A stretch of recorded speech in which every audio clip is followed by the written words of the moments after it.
आजाद भारत के 7-8 दशक के इतिहास में पहली बार मध्य प्रदेश पुलिस विभाग अपनी भर्तियां खुद कर सकेगा। यानी पुलिस महकमे में भर्ती के लिए अब विभाग को किसी दूसरी संस्था पर निर्भर नहीं रहना पड़ेगा। स्वतंत्रता दिवस के मौके पर मुख्यमंत्री डॉक्टर मोहन यादव ने मध्य प्रदेश पुलिस भर्ती बोर्ड बनाने का ऐलान किया है। उन्होंने कहा है कि प्रदेश में पुलिस के 20,000 से ज्यादा पद खाली हैं। इस साल सरकार ने 7,500 पदों पर भर्ती की मंजूरी दे दी है, जबकि अगले 3 साल में कुल 22,500 पद भरे जाएंगे। मुख्यमंत्री के ऐलान के बाद पुलिस विभाग में जबरदस्त हलचल है, लिहाजा 10 सूत्र ने पड़ताल कर देखा कि कैसा होगा पुलिस भर्ती बोर्ड। ये बोर्ड कैसे काम करेगा, इसमें कौन कौन अधिकारी होंगे, भर्तियों का पूरा तरीका प्रक्रिया कैसी होगी, भर्ती घोटाले रोकने में ये कितना कारगर साबित होगा और सीनियर अफसरों की इस बारे में क्या राय है। इन तमाम सवालों के जवाब जानने के लिए देखिए 10 सूत्र के भोपाल ब्यूरो चीफ संजय शर्मा की ये खास रिपोर्ट। प्रदेश में पुलिस बल में बहुत अधिक रिक्तियां हैं। 20,000 पद अभी बाकी है। करीब 8 वर्षों से प्रदेश में सब इंस्पेक्टर्स, सूबेदार, स्टेनो, ASI M की भर्ती नहीं हुई है। इसलिए 7,500 इस साल भरेंगे, 7,500 अगले साल भरेंगे और 7,500 अगले 3 साल के अंदर कोशिश करेंगे सारे पद भर दें। कोई पद खाली नहीं रहने वाले हैं, कोई पद खाली नहीं रहने वाले हैं। आप जल्दी से जल्दी पुलिस भर्ती बोर्ड बना ले, पुलिस भर्ती बोर्ड बना ले। ये पुलिस भर्ती बोर्ड बनाने की मैं घोषणा करता हूँ। मुख्यमंत्री डॉक्टर मोहन यादव के पुलिस भर्ती बोर्ड बनाकर भर्तियां करने के अहम ऐलान के बाद 10 सूत्र ने गहन पड़ताल की। हमने सबसे पहले पुलिस विभाग के सीनियर अधिकारियों से चर्चा की। अधिकारियों का मानना है कि पुलिस भर्ती बोर्ड बनने के बाद महकमे में स्टाफ की कमी और सालों तक भर्ती नहीं होने की बड़ी समस्या से निजात मिलेगी। इससे प्रदेश में लॉ एंड ऑर्डर सिस्टम पहले से कहीं ज्यादा दुरुस्त होगा, साथ ही नौजवानों को रोजगार के नए मौके भी मिलेंगे। यानी अधिकारियों के मुताबिक पुलिस भर्ती बोर्ड भविष्य के लिहाज से बेहद कारगर साबित हो सकता है। ऐसे में सवाल उठता है कि फिर अब तक पुलिस विभाग भर्तियों के लिए दूसरी संस्थाओं पर निर्भर क्यों था? आज तक भर्ती बोर्ड क्यों नहीं बनाया गया? पुलिस विभाग फिलहाल स्टाफ की भारी कमी से जूझ रहा है। प्रदेश में बीते 7-8 साल से सब इंस्पेक्टर्स की भर्ती ही नहीं हो पाई है और इसका इकरार और इजहार खुद DGP कैलाश मकवाना भी कई बार कर चुके हैं और हाल ही में स्वतंत्रता दिवस के मौके पर वो मुख्यमंत्री डॉक्टर मोहन यादव के सामने ही बोल पड़े। प्रदेश में पुलिस बल में बहुत अधिक रिक्तियां हैं। जब माननीय से हमने अनुरोध किया तो 7,500 कांस्टेबल्स की पदों की भर्ती की स्वीकृति तत्काल प्राप्त हुई। करीब 8 वर्षों से प्रदेश में सब इंस्पेक्टर्स, सूबेदार, स्टेनो, ASI M की भर्ती नहीं हुई है। उन पदों पर भी 500 की स्वीकृतियां माननीय द्वारा प्रदान की जा चुकी है। फिर इसी दिन खुद मुख्यमंत्री ने भी पुलिस महकमे में स्टाफ की कमी पर गंभीर चिंता जताई और स्वीकार किया कि विभाग में 20,000 से ज्यादा पद खाली है। इसी के साथ मुख्यमंत्री ने पुलिस भर्ती बोर्ड बनाकर हर साल 7,500 और 3 साल में कुल 22,500 पदों पर भर्तियां करने का ऐलान भी कर दिया।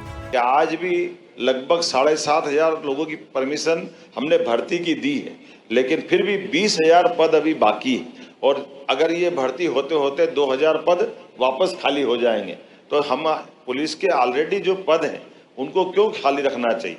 इसलिए 7,500 इस साल भरेंगे, 7,500 अगले साल भरेंगे और 7,500 अगले 3 साल के अंदर कोशिश करेंगे सारे पद भर दें। ये पुलिस के सारे पदों को भरते हुए और भरने के लिए भी अभी वो कर्मचारी चयन मंडल वगैरह आपको जो तकलीफ आती है, हम तो कोशिश कर रहे हैं आप जल्दी से जल्दी पुलिस भर्ती बोर्ड बना ले। ये पुलिस भर्ती बोर्ड बनाने की मैं घोषणा करता हूं ताकि आपके अपने पुलिस के जो दायरे में भर्ती करने की जो सुविधा भी होगी और उसकी तीक्ष्ण दृष्टि भी होगी, जिसके कारण से उसके मापदंड पर आप अच्छे से भर्ती कर लोगे। मुख्यमंत्री के इस ऐलान के बाद गृह विभाग के अधिकारियों ने बड़े स्तर पर विचार विमर्श शुरू कर दिया है। आसार जताए जा रहे हैं कि पुलिस भर्ती बोर्ड बहुत जल्द आकार ले लेगा और भर्तियां शुरू हो जाएंगी। अब सवाल ये है कि आखिर पुलिस भर्ती बोर्ड है क्या, ये काम कैसे करेगा, इससे पुलिस महकमे को क्या और कितना फायदा होगा और रोजगार के मौके कैसे बढ़ेंगे। तो हमारी खास रिपोर्ट में हम ये सब आपको बताएंगे, लेकिन इससे पहले पुलिस विभाग में भर्तियों की मौजूदा हालत देखते हैं। पुलिस भर्ती के लिए फिलहाल गृह विभाग और पुलिस मुख्यालय की भूमिका सिर्फ सरकार को खाली पदों के प्रपोजल भेजने और नियुक्ति देने तक ही सीमित है। इसमें भी सरकार ही तय करती है कि पुलिस मुख्यालय से मिले प्रपोजल के मुताबिक कितने पदों पर भर्ती करनी है, यानी जरूरत के मुताबिक भर्तियां करने का अधिकार अभी पुलिस मुख्यालय के पास नहीं है। फिलहाल भर्ती की तमाम प्रक्रिया मध्य प्रदेश कर्मचारी चयन मंडल यानी MPESB और मध्य प्रदेश लोक सेवा आयोग यानी MPPSC के जरिए पूरी होती है, लेकिन इन संस्थाओं के पास दूसरे विभागों की भर्ती परीक्षाएं कराने का भी जिम्मा होता है। इसलिए पुलिस भर्ती में सालों का वक्त लग जाता है और कई तरह की गड़बड़ियां सामने आती हैं, सो अलग। जैसे SI भर्ती 7 साल से नहीं हुई है और हाल ही में बड़ा घोटाला होने से पुलिस आरक्षक भर्ती भी अब तक पूरी नहीं हो पाई है। ये तो हुई भर्तियों की बात। अब पुलिस विभाग में पदस्थ अमले के हाल देखते हैं। 2011 की जनगणना के मुताबिक मध्य प्रदेश की कुल जनसंख्या करीब 9 करोड़ है और आबादी के आधार पर प्रदेश में पुलिस थानों की कुल संख्या होनी चाहिए 1700, लेकिन फिलहाल सूबे में सिर्फ 900 पुलिस थाने हैं, यानी अभी भी 800 थाने कम हैं। पुलिस विभाग की अलग अलग यूनिट्स और थाने चलाने के लिए फिलहाल 2617 इंस्पेक्टर पदस्थ हैं। इनमें से 286 इंस्पेक्टर आर्म्ड पुलिस फोर्स में तैनात हैं। सूबेदारों की संख्या महज 390 और सब इंस्पेक्टर का आंकड़ा 7029 है, जिनमें से 802 पुलिसकर्मी आर्म्ड फोर्स यूनिट्स में तैनात हैं, यानी इनका पुलिस थानों की कार्रवाई से सीधे तौर पर कोई लेना देना नहीं। वहीं थानों में पदस्थ ASI की संख्या 10,735, हेड कांस्टेबल 20,557 और कांस्टेबल्स की संख्या 5,546 है। अब प्रदेश की आबादी के आधार पर पदस्थ पुलिस कर्मियों की बात करें तो सूबे में करीब 25,000 कांस्टेबल और हेड कांस्टेबल की कमी है। वहीं 100 से ज्यादा इंस्पेक्टर, 1,000 से ज्यादा SI और 3,000 से ज्यादा ASI के पद भी खाली है। पुलिस विभाग में लिपिक वर्ग के कर्मचारियों की भी भारी कमी है, क्योंकि रिटायर हो चुके कर्मचारियों की जगह सालों से भर्ती ही नहीं हुई है। और तो और थानों की गाड़ियां चलाने वाले ड्राइवर्स का भी टोटा है, जिस वजह से किसी थाने में निजी तौर पर ड्राइवर की व्यवस्था की गई है तो कहीं जनरल ड्यूटी पर तैनात कांस्टेबल या हेड कांस्टेबल ड्राइवर बनने को मजबूर है। यानी पुलिस बल में कुल मिलाकर 30,000 से ज्यादा पद खाली पड़े हैं। इधर कांग्रेस का दावा है कि पुलिस विभाग में 40,000 से ज्यादा पद खाली पड़े हैं। मुख्यमंत्री के पुलिस भर्ती बोर्ड बनाने के ऐलान के बाद मनावर विधायक डॉक्टर हीरालाल अलावा ने दावा किया कि पुलिस विभाग में 40,000 से ज्यादा पद पहले से ही खाली हैं और भर्तियों की गति इतनी धीमी है कि अगर यही रफ्तार रही तो शायद रिक्त पद ही पुलिस बल की सबसे बड़ी यूनिट बन जाए। ऊपर से 3 साल की भर्ती योजना भी ऐसी है जैसे अपराधी को पकड़ने का वादा, आज नहीं कल या परसों। लगता है मध्य प्रदेश में पुलिस भर्ती भी गश्त पर निकली है, जो कब लौटेगी पता नहीं। और अब सवाल यह है कि पुलिस भर्ती बोर्ड ESB यानी जो कर्मचारी चयन मंडल है और PSC मध्य प्रदेश PSC की बात कर रहे हैं, हम लोक सेवा आयोग की बात कर रहे हैं, मध्य प्रदेश लोक सेवा आयोग से कैसे और कितना अलग होगा, उसकी वर्किंग कैसे अलग होगी, बोर्ड बनने के बाद भर्तियां कैसे होंगी, क्या प्रक्रिया रहेगी, आखिर सरकार को बोर्ड बनाने की जरूरत ही क्यों महसूस हुई, क्या इससे पहले बोर्ड बनाने की पहल हुई है और देश के किन किन दूसरे राज्यों में पुलिस भर्ती बोर्ड काम कर रहे हैं। देखिए हमारी खास रिपोर्ट का ये दूसरा हिस्सा। मध्य प्रदेश के मुख्यमंत्री डॉक्टर मोहन यादव ने जिस तरह का भर्ती बोर्ड बनाने का ऐलान किया है वो एक इंडिपेंडेंट यूनिट होती है जो संबंधित विभाग में खाली पड़े पदों को भरने के लिए परीक्षा कराने से लेकर तमाम तरह की प्रक्रिया खुद ही पूरी करती है।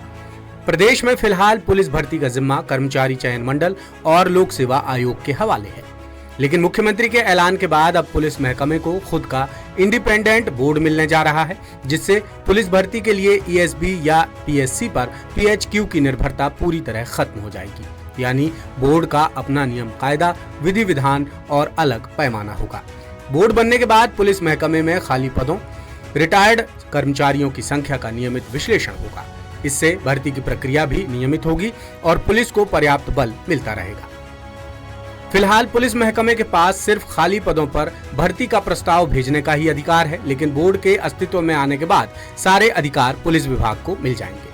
रिटायर्ड IG सतीश सक्सेना ने 10 सूत्र से बातचीत में कहा कि प्रदेश में लंबे समय से पुलिस भर्ती बोर्ड की जरूरत महसूस हो रही थी, लेकिन कई बार कई वजहों से सरकार के स्तर पर बोर्ड गठन की मंजूरी नहीं मिल सकी। खुशी की बात यह है कि खुद गृह विभाग संभाल रहे डॉक्टर मोहन यादव ने इस जरूरत को समझा और भर्ती बोर्ड बनाने का ऐलान किया। बोर्ड बनने के बाद अब ये होगा कि अभी जो भर्तियां 5 या 10 साल में पूरी हो रही हैं वो नियमित होने लगेंगी। वहीं आरक्षक और एसआई जैसी भर्तियों के मापदंड भी बदलेंगे और सुधरेंगे। उम्मीदवारों को परीक्षा के लिए महीनों तक इंतजार नहीं करना पड़ेगा और रिजल्ट भी तय समय में आ जाएगा, जिससे भर्ती घोटालों या परीक्षा संबंधी गड़बड़ियों पर भी रोक लग सकेगी। मुख्यमंत्री के ऐलान के बाद पुलिस महकमे समेत नौजवानों में भी भारी उत्साह है। मुख्यमंत्री ने पुलिस भर्ती बोर्ड बनाने के साथ ही अगले 3 साल में कुल 22,500 पदों पर भर्ती की मंजूरी भी दे दी है, यानी हर साल 7,500 पदों पर भर्तियां हो जाएंगी। युवाओं ने कहा कि फिलहाल भर्तियां पूरी होने में लंबा वक्त लग रहा है। एसआई भर्ती 2017 के बाद से नहीं हुई है, जबकि 2023 की पुलिस आरक्षक भर्ती भी अब तक पूरी नहीं हो सकी है, जिससे नौजवानों में भारी निराशा और हताशा है। लेकिन भर्ती बोर्ड बनने के बाद तय समय में भर्ती पूरी होगी और युवाओं को रोजगार के अच्छे मौके मिल सकेंगे। अब देखते हैं कि देश के किन राज्यों में पुलिस भर्ती बोर्ड काम कर रहे हैं।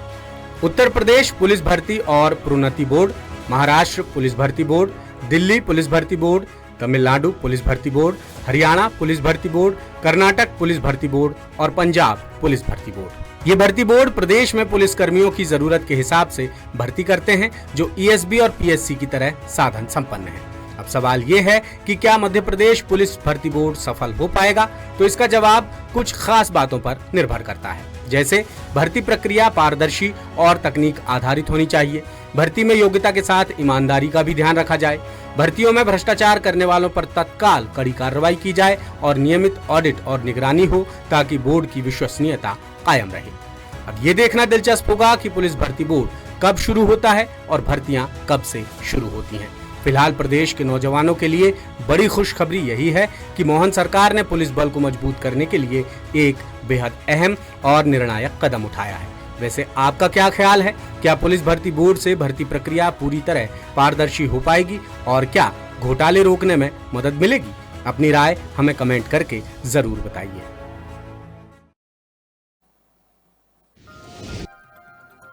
और अब आपको बताते हैं कि इस बोर्ड का स्ट्रक्चर क्या होगा। इस भर्ती बोर्ड में एक अध्यक्ष होगा, जो आमतौर पर डीजीपी रैंक के अधिकारी होते हैं। इसमें इनके अलावा बोर्ड में 3 से 9 तक बाकी वरिष्ठ सदस्य मेंबर शामिल किए जाते हैं, जो रिटायर्ड या मौजूदा अधिकारी हो सकते हैं। बोर्ड के तहत मुख्य रूप से एग्जाम सेल, प्रशासनिक सेक्शन और तकनीकी विभाग काम करते हैं। और अब देखना ये होगा कि मध्य प्रदेश पुलिस भर्ती बोर्ड कब तक बनेगा और कब से काम करना किस स्ट्रक्चर के तहत शुरू करेगा। लेटेस्ट, इन्वेस्टिगेटिव और इन डेप्थ खबरें देखने के लिए ज्वाइन कीजिए द सूत्र का व्हाट्सएप चैनल, सब्सक्राइब कीजिए यूट्यूब चैनल, लाइक कीजिए फेसबुक पेज और पढ़ते रहिए वेबसाइट www.daसूत्र.com।